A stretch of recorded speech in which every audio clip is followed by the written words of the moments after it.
This time, that's what it says here. At this time, I would like to take a few moments and share with you a little bit about our next speaker before I ask him to come up to the podium. I can tell you one thing, you're in for a treat tonight. I asked him before I got up here if there was anything he wanted me to say in the way of introduction, and he told me to just be brief and be kind because he has the microphone after I do. Good advice. So in order to be brief, I had 3 observations I was going to make. I'm going to cut that down to 2. Maybe not. He's not related to a basketball player where I grew up, and he's not 6'9" and black, and so that was, no point there. What I noticed when Earl got off the plane and he was walking next to me towards the baggage claim was that he had these really cool shoes on. I had on an identical pair of New Balance 990s. And one of the things, I pointed that out to him, I said, nice shoes. And he said, oh yeah, these are the best shoes. And I was struck by the fact that, it says if you want to get to know somebody, you need to walk a mile in their shoes. And I'd walked several miles in my shoes, and so I felt like I knew him very well right away. It was a very comfortable feeling. Work with me here, guys. Thank you. But what I really want to say, and what struck me more than anything else, when he got off the plane and was coming down the escalator, he was tired. He had had a long flight, and he told me he doesn't like flying, and you'll find out a little bit about that. And he was ready to just hit the hay. But we got talking in the car, and I got him checked into the hotel, and he got his sandwich and his water, and I knew he was going to get a good night's sleep. And I thought, as I was driving back home to Kihei on the way back, that here's a fella who doesn't like flying. And yet, it's really something unspoken. It's nothing that he said. It's the action that he took. He got on that plane to come out here and to share his experience, strength, and hope with us. And he was willing to go to any lengths to do that. Willing to overcome a fear to step up and share his hope with us here. And he does that all the time, all around the country. And it made me think, would I be willing to do that myself? To go to any lengths to share my hope and experience with someone, a fellow suffering alcoholic. And it gave me great motivation, and it was a really powerful message. It's the action that he took to get on the plane and come here more than anything else. I know his story is going to be fabulous, but he went to any lengths for us. So without further ado, from Studio City, California, let's give a big welcome to Earl H.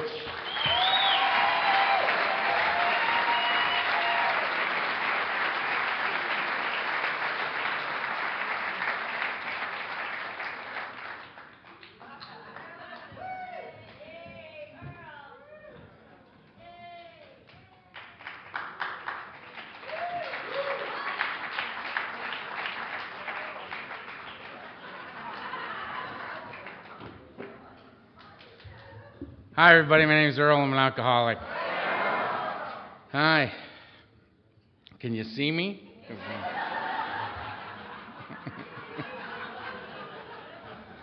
Not a tall guy. And emotional already. I come to these and I get overwhelmed by Alcoholics Anonymous. I get overwhelmed by the stuff I see in these rooms. All of us come in here, but it's one individual story at a time. It's one individual story in each chair. It's one individual personal experience. It's one individual experience of absolute and utter hopelessness. It's one individual experience in each chair of hope being restored. It's a common problem and a common solution that brings us together, and I just get overwhelmed by that. I was sitting over there. I just see Patty in a meeting and I get emotional because we go back to the beginning. Patty and I go back to the very beginning with each other. We had a party. We was a band of misfits, about 6 or 8 of us. I'm telling on you. Misfits, and we would sit in a room, and none of us knew how to talk to people. We had no social skills whatsoever. None. So we decided we needed to get together, play Trivial Pursuit, eat Chinese food, and in between moves, we'd just go, so, how are you? And try to stay focused long enough to hear something back, like, all right. And by the way, this smells fantastic. I also spent a lot of time in the sun today, which I don't normally do, and I haven't had a lot of sleep, so if I just faint, dawn is up. Anyway, we would just play this game together, and we learned how to be around other people and not, flip out. So we practiced being in rooms with other people together, just basic stuff. The stuff that the normal man just takes for granted, but we earn back in here every step of the way. I remember the day I went to my sponsor, and I had a driver's license with my picture on it and an address, and if you drove to that address, I lived there. And it was an emotional day for me. You know what I mean? It's like... Anyway, I'm all over the place. I'm just emotional and overwhelmed, and that's just the way this is going to be. So, here we go. All right. Thank you to the committee. It is an honor and a privilege to do this. Thank you, Rob, for picking me up at the airport and having a sign so I, knew who to go grab a hold of and, get out here. And Marcia, thank you for keeping an eye on me for all those long. How long were we talking on the phone together? About a year, yeah. I wander easily, so that was important. And congratulations to the new people. Welcome.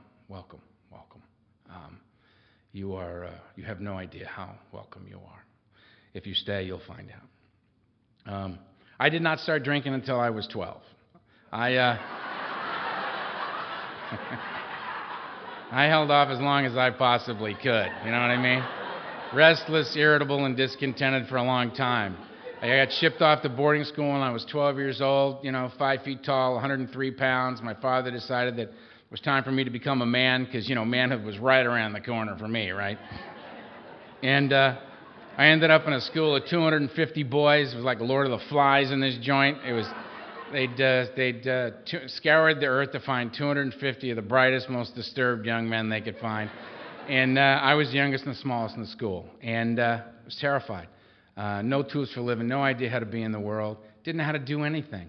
And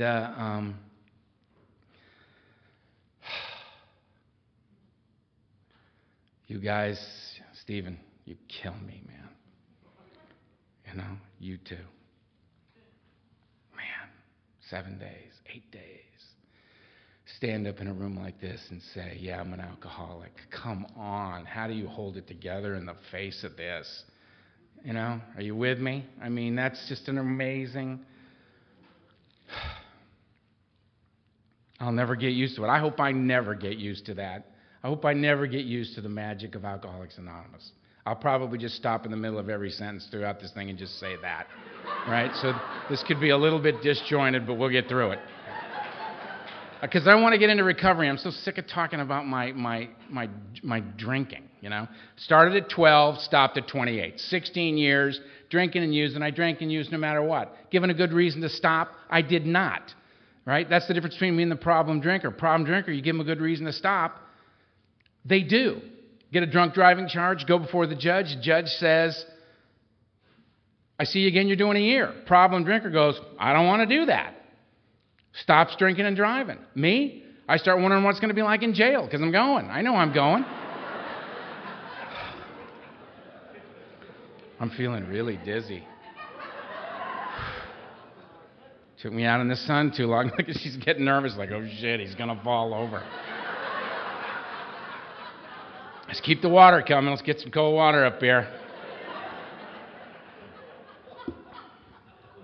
So 12 was, I got beat up by the big guy in the boarding school. First week I was there. And I had actually attacked him is how it started. Shocked there. And word spread across this campus, watch out for this little Hightower kid. He's a maniac. He attacked Tiny. And the cool guys came around and they said, do you want to smoke a joint? And I said, yes, I do. And I didn't even know what that was. All right, but I heard you want to hook up with us, and the answer was yes, I do. And so we went behind the dorm, we smoked a little weed, we drank a little red wine, and it happened, man. That thing that makes me bodily and mentally different from my fellows occurred. And suddenly I'm comfortable standing where I'm standing, doing what I'm doing with the people I'm doing it with, and I never felt like that before in my life. It's great to see you too, man. How long are you sober now? 30 years? Jesus Christ, how is that possible, right? We're children. We're children in AA. Now I'm a geezer in AA. I'm 50. Anyway, again, there I go. Anyway, humble beginnings, a little pot, a little red wine in the game, right? 13 was pills. The only reason I took a pill is I was on a pass, and the guy said, "Would you like a couple of pills?" And I said, "Well, yes, I would." Again, I have no idea what we're doing. Took a couple of pills. 20 minutes later, I'm laying on the floor. I'm very happy down there, right? It's like, what problems? 14, psychedelics. The only reason I dropped acid is on a pass from this boarding school with this girl, Debbie. Debbie, right? Debbie was a bad girl. Yeah, and I had so much respect for Debbie. Debbie said, "Would you like to drop some acid?" And I said, "Well, yes, I would, Debbie." And she took out a lipstick tube and spun it up like that, and on the end of this lipstick was a little pill, and I just took it off and swallowed it. And she said, "Did you take that whole thing?" I said, "Well, yes, I did, Debbie." And she said, "Well, that was 3 hits of white lightning." Oh, yeah, little identification right over there. She just goes, "Oh." "You are correct, ma'am." The next 2 days were very interesting. Anyway, 650 trips later, I got classified legally insane by the military, but that's a whole other story. 15, I started shooting drugs. The only reason, and I'm talking about drugs, and I identified as an alcoholic, and I got to show my respect. You know, I'm a child of the 60s. We were very focused on the drugs. You know, our parents were the alcoholics. We weren't going to kill ourselves that way. We were going to kill ourselves in a whole new way, carving out our own identity here. But the fact is, the drugs came and went. The only thing that was on the table every single day for me was alcohol. Because alcohol is reliable. Drugs are completely unreliable. There's no quality control going on out there. You don't know what you got till you get it in your body. You get yourself a fifth of Jack Daniels, you get yourself a quart of gin, you're all right, you're good to go. A little dizzy. Anyway, 15, I started shooting dope, and the only reason I shot dope is I was on a boat in Marina Del Rey. It was a girl, Cammie, lovely girl. Cammie said, "Would you like me to stick this in your body?" And I said, "Well, yes, I would, Cammie." I think I would like that. And she did, and it was one of those shots where you just kind of go, "Oh." And all I remember on the way down was, if I'm not dead, I'm doing that again, because that was fantastic.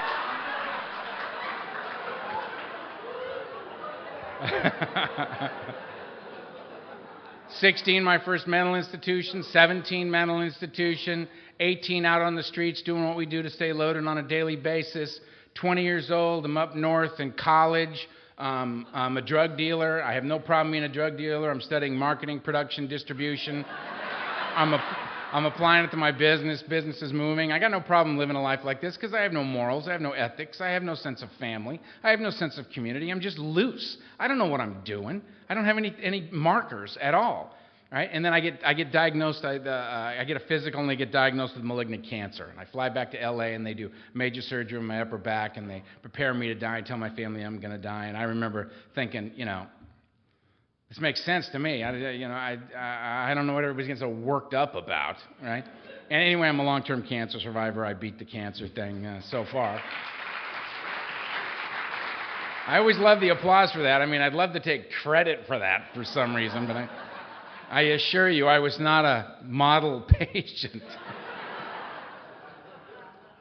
A friend of mine used to say that I beat the cancer thing because the way I was using in those days, my body had become so toxic, cancer could not live in my body.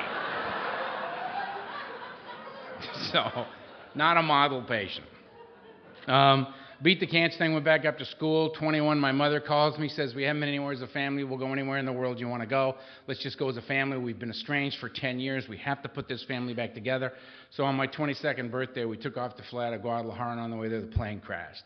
And my mother, my father, my little sister all died in the crash, and I did not. And I woke up on a mountain in Mexico with a broken heart. A shattered human being, fractured from head to toe. 10-year addict, family died right, I watched them all die right in front of me, and I swore I'd never love another human being again as long as I lived. And there's no way I'm telling you who I am. There's no way you're going to love me. I'm out. I am out of this game, this life thing, this being around people. I'd never been any good at it anyway. And they, through a series of circumstances, they got me down off the mountain. They interrogated me through an interpreter for 3.5 days, wanting to know the federales, wanting to know what I was doing back in Mexico. They finally wouldn't give me anything for pain. Finally, some guys came down, plastered me from the neck down, smuggled me out of Mexico. I ended up in a hospital in Santa Monica, and I came out of there crazy. And I used for 6 more years. And when I say 6 years, I mean I used for 6 years. No anchors. Most people have an anchor. They got something. They got a family to keep it in check for, or a career, or some kind of goal or aspiration, or they're going to school, or they got kids, or a wife, or something. I didn't have anything. I was just loose and trying to blot out the intolerable nature of my existence, like the book talks about. And I was losing a little bit more of my soul, and it was getting a little bit darker every day and every day. And I remember 1978, one more time I'm in a bootleg sanitarium in Hollywood, California, where you had to know the guy who knew the guy who knew the guy who knew where it was this week. And you would go in and give them $150 cash, and then you'd give them your pills and your car keys and your wallet, and they'd strap you to a gurney, shoot you full of anticonvulsants, and let you rock, right? And at the end of 72 hours, and my kick is climbing at 72 hours. I'm not through this at all.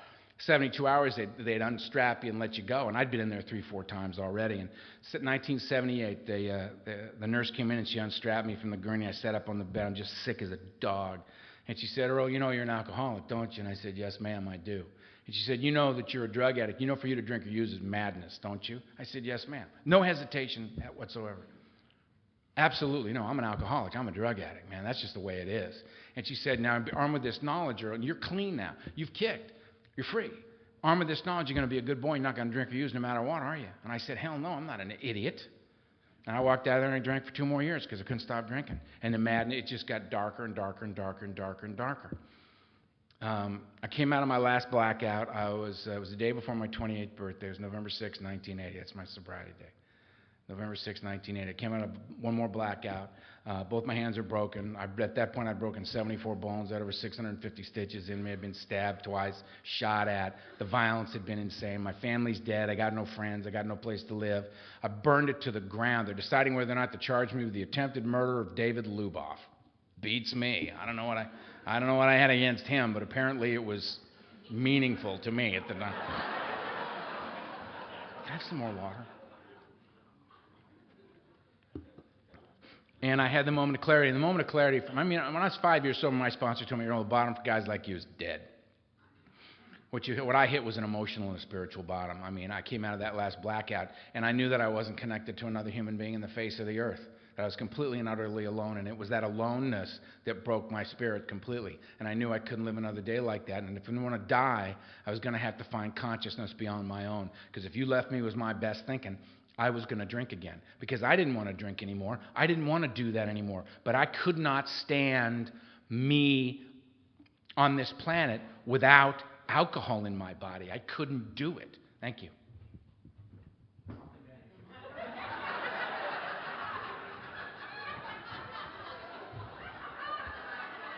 I'll meet you halfway, pal. Watch me spill all of that now. All right. What the hell was I talking about? All right, so I raised up 2 broken hands and I said, help. And I just remember, how dark it was inside me, how cold I was. I'd been alone so long, I didn't know I was lonely. I didn't have anything to compare it to, really. And they took me by ambulance to UCLA emergency, and they pumped my stomach, and they said, get him out of here, he's going to die. And they took me to Olive View Medical Center, and I was there 3, 4, 5 days. I don't really know, and I kept getting worse. And then I ended up being taken to a place in Long Beach called Long Beach General Hospital. I was in Olive View, and then Long Beach General Hospital. So it's not a place that's not even there anymore. And it was how you kicked. It was a one room with 42 cots in one room. It was 21 cots on each side of the room with sheets drawn between the cots, and it was called riding the cot. And you just got in the cot and you kicked. If you threw a seizure, they'd come address your seizure. But until then, man, you were on your own. And it was like Dante's Inferno in there, man. It was because somebody was flipping out every minute. You didn't sleep. And I spent 47 days in that place. And I came out of there, and I rode the cot for 47 days because they didn't want to die. And I knew I couldn't live another day the way I'd been living. And they were very kind to me because they didn't say, they said to me, Earl, if you don't want to die, you better go to AA because it's the only place a guy like you has a chance. And I'm so grateful to those people that they didn't say, or you could do this, or you could do that, or we got a fourth idea over here. If they'd have given me two choices, I'd have died. They said, go to AA or die. And I said, okay. I had been beaten into a state of reasonableness by my alcoholism. And I couldn't live like that anymore. And I ended up in the basement of a church on a Friday night, scared to death. No tools for living, no idea how to be in the world, not understanding what was going on. And you got to understand, I got here, my alcoholism was in full effect. I hadn't had a drink in 47 days, but my alcoholism was in full effect. And the best way I've ever heard that described was just a couple of weeks ago. I was at a meeting, and a guy got up, he had 20 years, and he said, he goes, I had a guy tell me once that, alcoholism doesn't come in a bottle, alcohol does. Alcoholism comes in a human. And I thought, that's right. Because I hadn't been drinking, and my alcoholism was in full effect. I had kicked. The physical phenomenon of craving had been relieved, but the obsession of the mind was raging in me. I could not get comfortable sober. And I got to tell you, this for me, this is not about stopping drinking. I'm great at that. I do that 3-4 times a day. This isn't about stopping drinking for me. It's about how do I stay stopped? How do I stay stopped? And the only way a guy like me is going to stay stopped is if I can get comfortable sober. And the only way I will be comfortable sober is if you relieve me of the obsession of the mind. The beast, you got to quiet the beast. I cannot have that beast whispering in my ear all the time. I cannot fight the beast off with one hand and try to live a life with the other. It just doesn't work. Because sooner or later, the planets are going to line up. It's all going to be right there. Somebody's going to say that one thing that just doesn't sit right with me, and I'm going to go drink at you or Venus or Tuesday or 4:30 in the afternoon or whatever the hell it is, I'm going to go get drunk. So I have to be relieved of the obsession of mine. Thank God Alcoholics Anonymous knows that.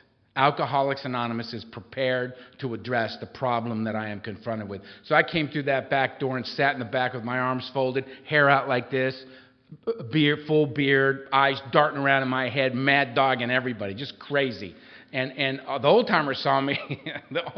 I love old-timers. The old-timers were kind of gruff around my neck of the woods back then. The old-timers saw me and said, glad to see you, kid. Get yourself a cup of coffee and a chair, and good luck with all that you got going on right over there.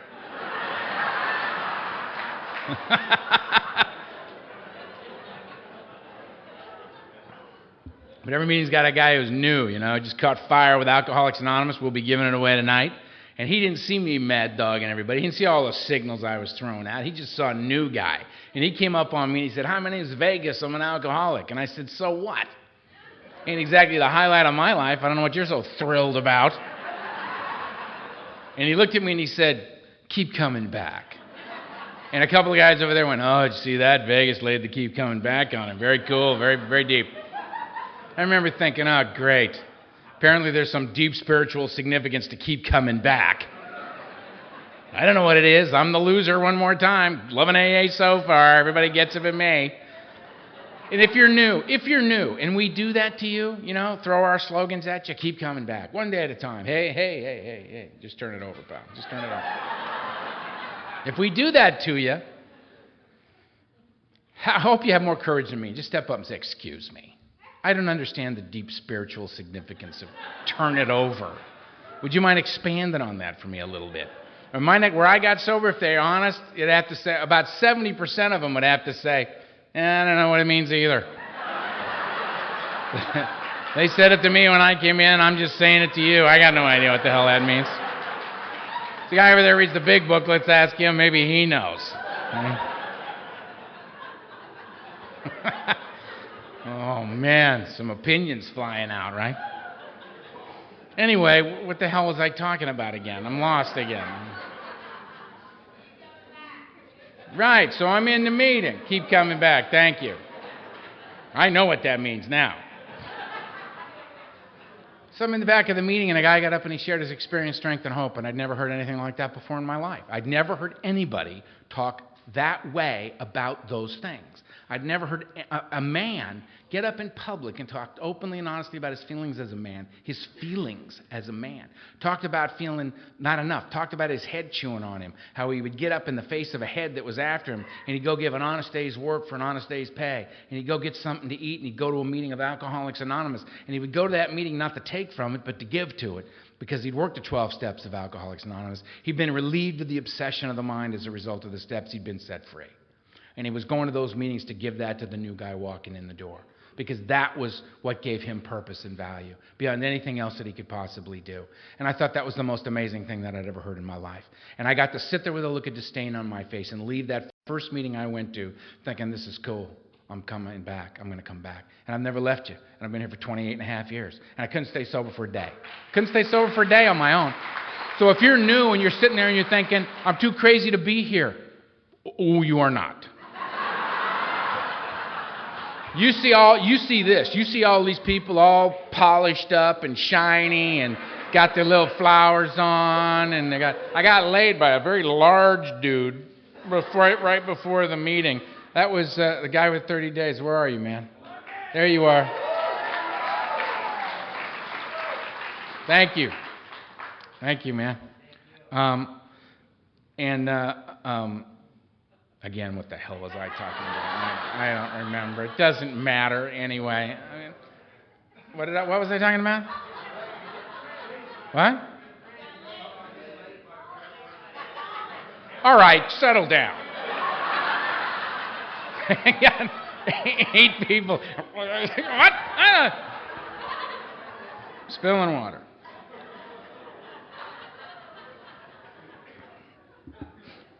The point is that the guy, I couldn't stay sober for a day. But 28 and a half years, there's only one reason for that, and it's Alcoholics Anonymous. And it's a real simple game plan that they got here. And I was very, very fortunate to stumble into a group of guys that were on fire with this thing, that weren't afraid to say that this mattered to them, that weren't afraid to step up and say, I'm an alcoholic, and Alcoholics Anonymous means the world to me. Guys that weren't afraid to step up and own that. And they said, come on, you're with us. And I said, okay.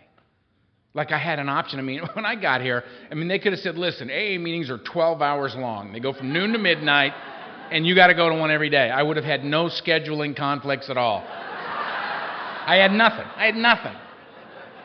No tools for living, no idea how to be in the world, scared of my own shadow, broken. I was a broken human being. I came in here as alcoholic, drug addict, post-traumatic stress disorder, survivor's guilt, blah, blah, blah, blah, all this stuff that they labeled me with, right? I was a lunatic. And I came in the back and this amazing human being, the late, great Donald Madden. I can't talk about him without crying. I can't do it. I saw him speak at a meeting, and I just went, that's what I want. Now, his outside life and my outside life couldn't have been more different. But he had a passion for this, and he felt strongly about this. And that's what I wanted, was to feel strongly about something.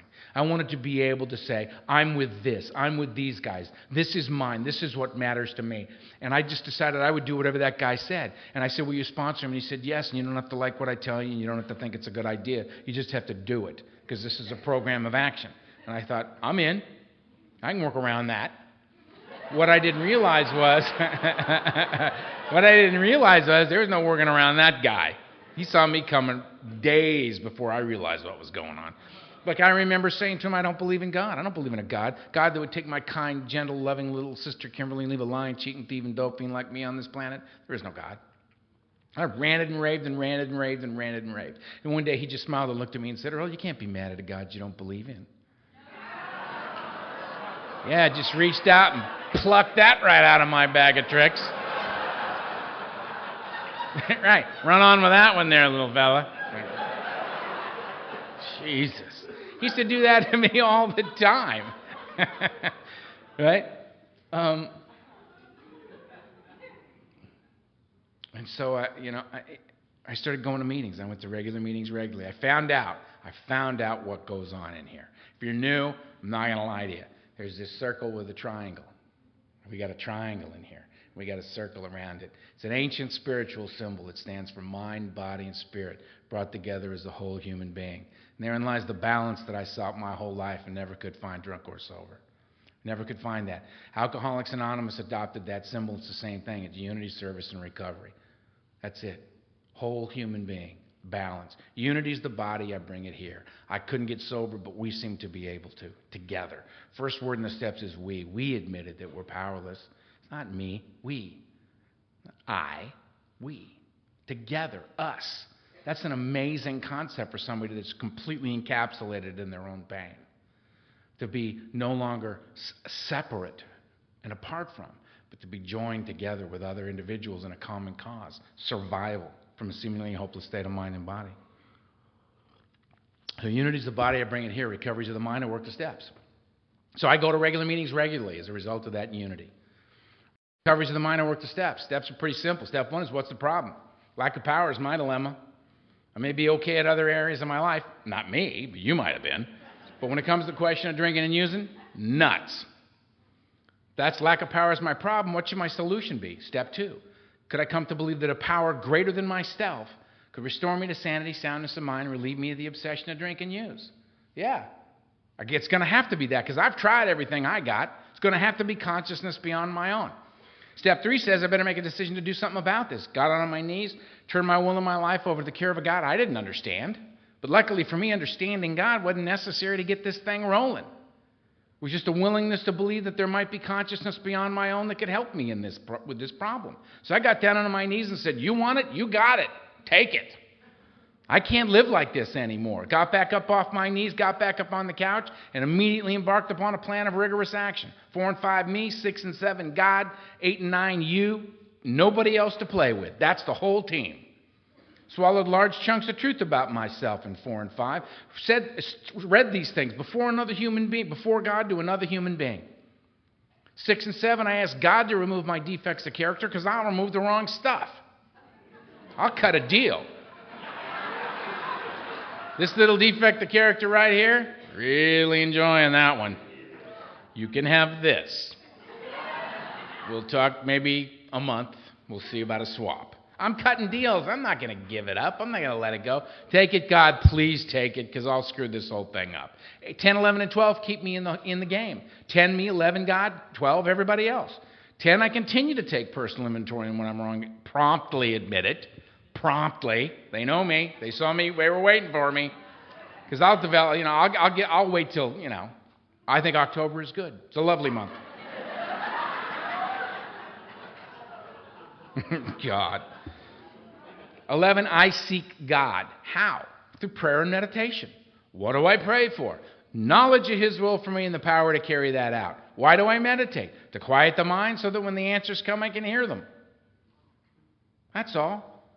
Quiet the mind. Shh. That doesn't work, does it? That takes practice. But I'll tell you what, meditation, in my opinion, quick side note, like that's unusual in this talk. A little side note, meditation, one of the least utilized, most powerful tools available to human beings. Forget just us, to human beings. To sit still and quiet the mind, to be in the practice of that is an absolutely remarkable thing. To imagine and to be willing to be bad at something. I mean, when I started meditating, I remember I sat down and I got, I'm going to be fantastic at this. I'm sitting, I'm good, very relaxed. I'm going to count, I'm going to do the counting thing. I'm going to count. In 1, out 2, in 3, out 4. Watch this. It's going to be fantastic. We could go to 100. That's how good I'm going to be at this. Are we ready? All right. 1. Boy, I'll be glad when this is over. Oh, God. Hold on. 1. Back's a little sore. Oh, please forgive me. 1. Do you think we'll ever see 2? I don't think so. Hold on. 1. And then this sucks, I quit. Meditating. But see, what my experience with the meditation is, it's not about 1, 2, 3, 4. It's not the nature of the body to be still, and it's not the nature of the mind to be quiet. It's not what they're designed to do. So of course it's going to happen. The thing is that to acknowledge what has occurred, it's not about this. It isn't about this. It's about this. It's about this. It's about coming back. It's about wandering and going, oh, and just coming back. And wandering, oh, and just coming back. Wandering, oh, there we go again. All right, just come back. Look at that. Look at that. There I go again. Can you believe it? All right, here I am right back in here. And all of a sudden, 2. All of a sudden, 2. Now you're so startled by 2, you're back to 1. I mean, it's...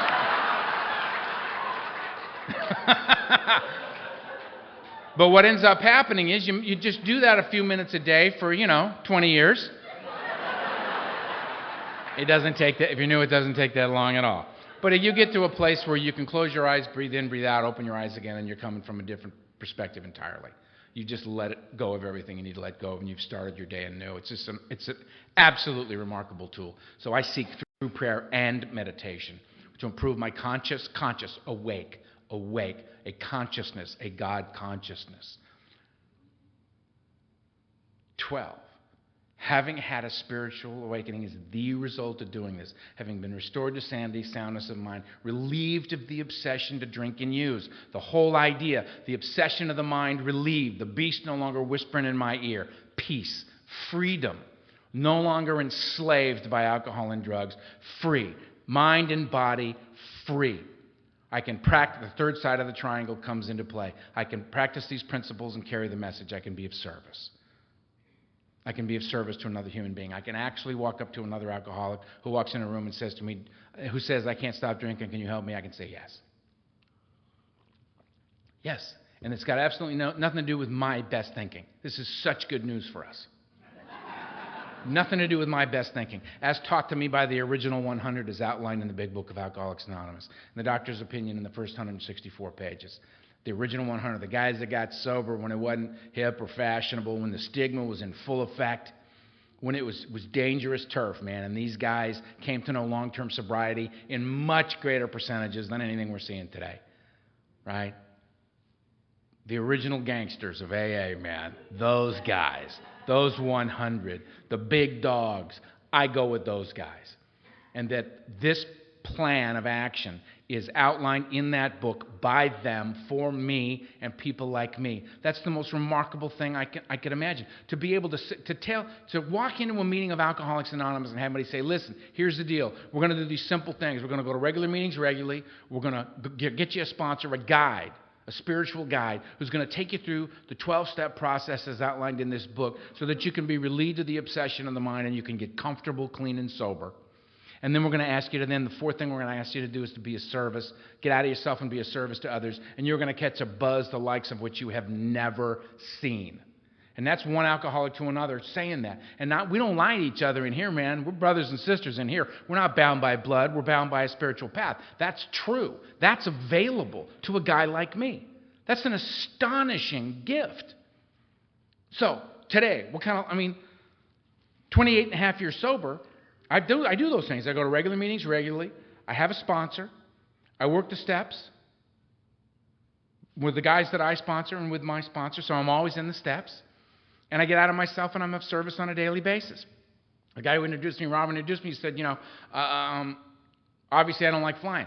Well, yeah, I don't like it, right? I get on a plane, everybody else sits there going, this is fantastic. Sitting next to me, if you ever get on an airplane and you look over, I'm sitting next to you, hit the call button. Ask to be moved.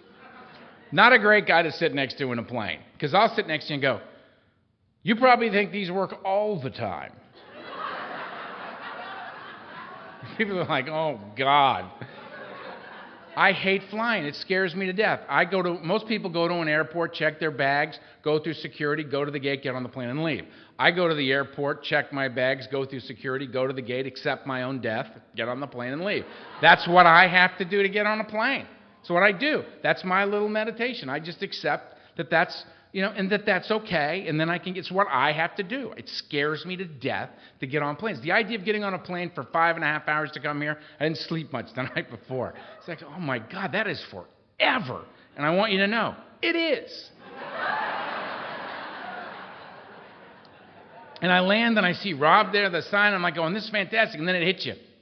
I have to go back. I have to go back. But when I leave, I'll leave here with you. When I leave here, I'll leave here with you. When I leave here, I'll leave with the experiences that I've had here. And I'll be okay. No matter what happens, I will be all right. I am all right. I'm okay. I have to go through my fear and I go through my stuff, but I can walk through the fear. I'm one of the rare guys that gets to know that I get to go to any lengths. I know I'm going to any lengths to stay sober. All I got to do is get on a plane to know I'm willing to go to any lengths to be a member of Alcoholics Anonymous, to do the things that are here, to honor the life that was given to me by the late, great Donald Madden, and those that came before him, and those that have come after him. When I was 5 years sober, I'm going to tell you about my life today. I live in a house. This is shocking to me.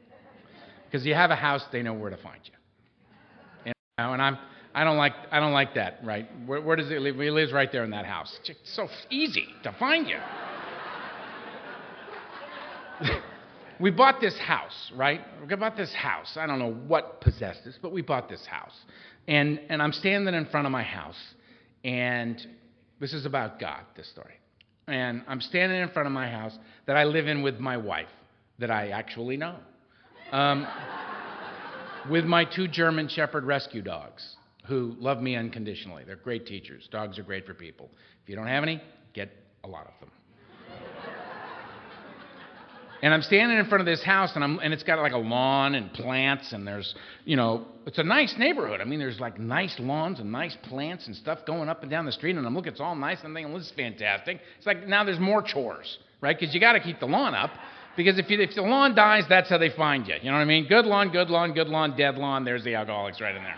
That's where they are with the dead lawn, those guys, right? So I get the hose out, and I got the hose, and I'm watering the lawn, and I'm watering the lawn, I'm flowing the water around, and all of a sudden there's like sycamore trees. My street looks like upstate New York. There's sycamore trees that are in an archway in the street, and the light's shining through the trees in the afternoon, and it's hitting the water on the plants, and it's doing that little light dancing prismatic effect on the plants.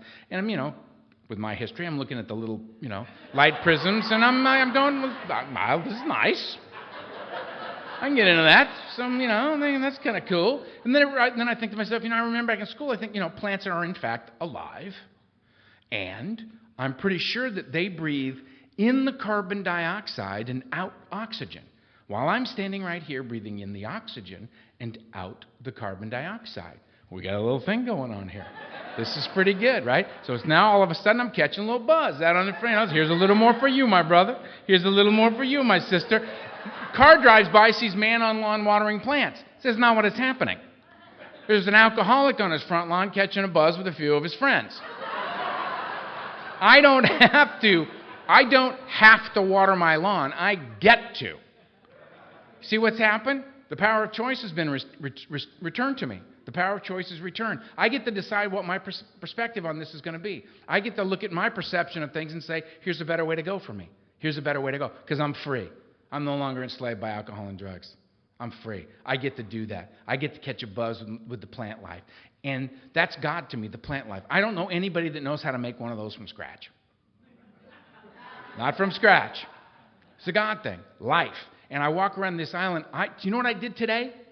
I went to the Earl Valley. Is that how you say it? Earl Valley? Went there.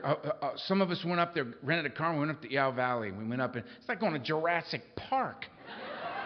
I mean, it's like prehistoric. I mean, the plants all over the place. And you walk around in there, and I'm standing on this hill, and I'm looking down in this valley, and there's this incredible plant life just exploding through this valley. And these little trails, like ant trails, with people, little people running around. in the valley. And I just saw all these trees standing there looking at us going, look at them. Look at them running around like that. Look at them just scurrying around. I wonder where they're going. I wonder what they're doing. They're standing there. They're just there. They're alive. Breathing, living, procreating, doing their thing. We're scurrying around. They got it all over us, man. Plants are evidence of God for me. You find your way. If you got a religion or a faith or whatever, congratulations, bring it here. We don't have any dogma here. It'll fit in nicely. If you don't believe there's a God, that's cool. You're an atheist, fantastic. Come on in. You're suicidal, homicidal, have a seat. I remember guys saying, I feel like I'm going to kill myself and several other people at any moment. Perfect, sit down. We understand that completely. You can't be too broken to be here. Look, I'm doing what I cannot do. I am doing what I cannot do. I'm loving and being loved. I'm connecting to other human beings. I'm having an experience of life at this point where I spent so much of my life believing that there was the universe and I somehow stood outside the universe and looked in and could not connect to other living things. I couldn't do it, either because of fear or pain or sorrow or grief or whatever my excuse was. I couldn't do it. Now I'm a part of the world. Now the distance between me and you doesn't separate me from you. It joins me to you. I'm a free man. I'm a free man because I'm a member of Alcoholics Anonymous. So if you're new and you're thinking this is about stopping drinking and using, this goes so far past not drinking and using, it's unbelievable. It is, in fact, as the book tells us, a design for living. And it also says this. You hear a lot of statistics out there about the bleak odds for the alcoholic. May I suggest this? When you go to meetings, you will hear it read over and over and over again. And we have a tendency to just kind of zone out while the reading is taking place. But I ask that you please, for me, take heart when you listen to this. Take notice of this one sentence. When they read a portion of chapter 5, how it works, and they begin with, rarely have we seen a person fail who has thoroughly followed our path. All you got to find out in here is what thoroughly means.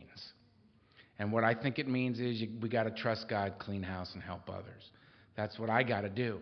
And I learned that when I was 5 years sober from Franklin W. from Olive Branch, Mississippi, as told to him by Bill Wilson. Bill Wilson told Franklin, trust God, clean house, help others. And countless others. Franklin told me and countless others, trust God, clean house, and help others. Me, God, and you. The three relationships. What the steps are about. Me, God, and you. And that based on the nature of those relationships, I can come and I can be in the world. And I can walk the earth free. And I can have value beyond my own miserable ass. See, I don't ever share this stuff with anybody. How unfortunate are you? Here we go. I've been known for so long as, they got nicknames for me in LA. I'm the man who fell to earth. I'm plane crash. I'm crash. I'm all these different things. You know what I mean? But that's the wreckage of my life. That's the pain and the suffering from my life. And I don't want to be known for my scar tissue anymore. I don't want to be known as that guy. I want to be known as somebody who's been a good member of AA, somebody who's participated, somebody who's free. That's how I want to be known. I want to be known on this side of things.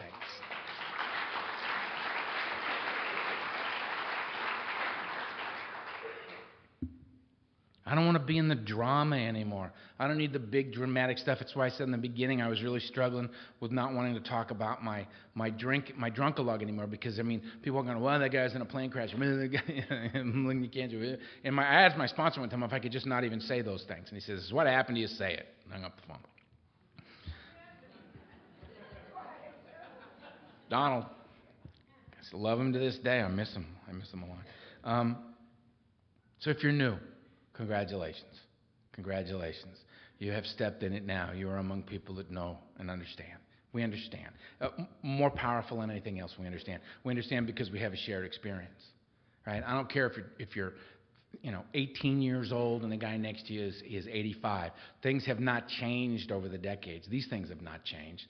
The nature of being human has not changed, and the nature of alcoholism has not changed. You put alcohol in an alcoholic, the same thing happens, in 1935, as happens in 2005, as will be happening in 2035. We are in this together. We need to take care of each other and support each other and love each other. I don't know about you, but I felt so unbelievably unlovable when I got here. And to be healed from that and to be able to feel the love of other human beings now is a gift beyond my wildest dreams. I came here so that I wouldn't die from alcoholism. What I've been given is a design for living beyond my wildest dreams. If you're new, please stay with us. They had us, the speakers, they had us write in the books, that we gave to the newer people. And the thing that I wrote was, stay with us, please. Love, Earl. Thank you.